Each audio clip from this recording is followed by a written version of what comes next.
Big Boss season 7 நிகழ்ச்சியில் போட்டியாளராக இருந்த பூர்ணிமா பணப்பெட்டியை எடுத்துக்கொண்டு வெளியேறி இருக்கும் நிலையில் அது குறித்து கேலி செய்யும் விதமாக தற்பொழுது பிரதீப் ஆண்டனி பதிவு ஒன்றை போட்டிருக்கிறார். அந்த பதிவிற்கு கீழே பலரும் பூர்ணிமாவை தான் குறிப்பிடுகிறீர்கள் என்று கூறிய நிலையில் அதற்கு விளக்கம் கொடுத்து இன்னொரு ட்வீட் ஒன்றையும் போட்டிருக்கிறார்.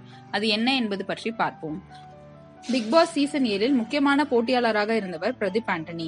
இவர்தான் டைட்டில் ஜெயிப்பார் என்று பலரும் எதிர்பார்த்திருந்த நிலையில் வீட்டில் இருந்த மற்ற போட்டியாளர்கள் இவர் மீது குற்றச்சாட்டுகளை கூறினர்.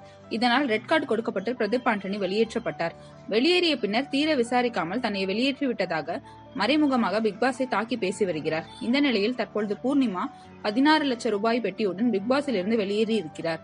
இதை பாடல் ஒன்றின் மூலமாக மறைமுகமாக கலாய்த்திருந்தார் பிரதீப் ஆண்டனி. அதில் முட்டா பயலை காசு முதலாளி ஆக்குதடா தாண்டவ கோணே என்ற சிவாஜி கணேசனின் பாடலை பகிர்ந்து இந்த தருணத்திற்கு ஏற்ற பாடல் என்று பதிவிட்டிருந்தார். இதை பார்த்த பலரும் பூர்ணிமாவை தான் இப்படி மறைமுகமாக குறிப்பிட்டிருப்பதாக கூறியிருந்தனர். இன்னும் சிலர் பிரதீப்பை திட்டியும் இருந்தனர். உங்களால் ஜெயித்து விளையாட முடியவில்லை என்ற வேதனையை இவ்வாறு பதிவிடுகிறீர்களா என்று அவரை கேள்வி எழுப்பி வந்தனர். இந்த நிலையில் தற்பொழுது பிரதீப் ஆண்டனி மற்றொரு ட்வீட் ஒன்றை பதிவிட்டிருக்கிறார். அதில் பூர்ணிமாவின் தாயாருக்கு செய்து கொடுத்த வாக்கிற்காக நான் அமைதியாக இருக்கிறேன். கூலிக்கு மாரடிக்கும் கும்பல் எல்லாம் இஷ்டத்திற்கு பேசி வாயை கிளறாதீர்கள். நான் எப்பொழுதுமே ஒருவருடைய குணாதிசயத்தை தாழ்த்தி விளையாடும் நபர் கிடையாது.